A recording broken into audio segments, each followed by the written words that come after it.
सत्र है और बहुत जल्दी। अरे उनसे कहो 3 दिन का क्यों, 3 घंटे का ही करते। विजन 2047 को लेके अभी से 24 घंटे सदन चलेगा कह रहे हैं। मैं 24 घंटे सदन चलाने का विरोध करता हूँ। ये क्या बात है, आप जगा रहे हो?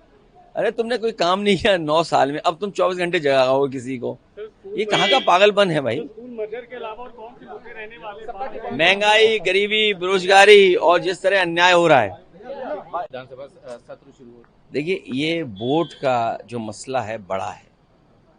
जब इतनी चीजें उपलब्ध हैं, इतना रिसोर्सेज हैं, तो चुनाव आयोग को, सरकार को ऐसे पुख्ता इंतजाम करने चाहिए जिससे कहीं किसी का फर्जी वोट न बन जाए।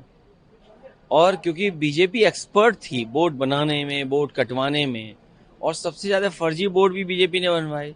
जब उन्हें वोट की कमी पड़ गई जीतने के लिए, तो उन्होंने पुलिस आगे कर दी। और इलेक्शन कमीशन को सबसे पहले उत्तर प्रदेश के बाई इलेक्शन को देखना चाहिए कि किस तरह सरकार ने इलेक्शन कमीशन को भी नहीं माना और हम इलेक्शन कमीशन में शिकायत करते रहे। इलेक्शन कमीशन ने कोई कार्रवाई नहीं की।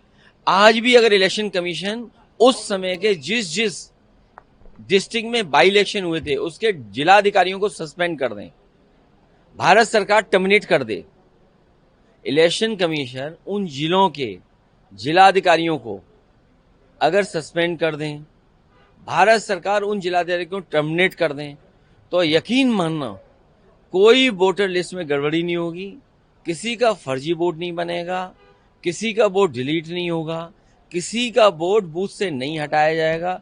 जब तक इलेक्शन कमीशन उन अधिकारियों के सस्पेंड और टर्मिनेट नहीं करेंगे, तब तक ये फर्जिफिकेशन, फोर्जरी नहीं रोक पाएगी सरकार। लेकिन उन्होंने, तेजस्वी ने कहा कि वहाँ के जो डिप्टी सीएम है बिहार के, उन्हीं के 2 एपीआई, इसीलिए मैं ये संदर्भ यूपी का कह रहा था। और अगर वहां 2 वोट है डिप्टी सीएम के, यहां तो सीएम वोट लुटवा रहे थे, वहां तो डिप्टी सीएम के 2 ही वोट तो नकली निकले।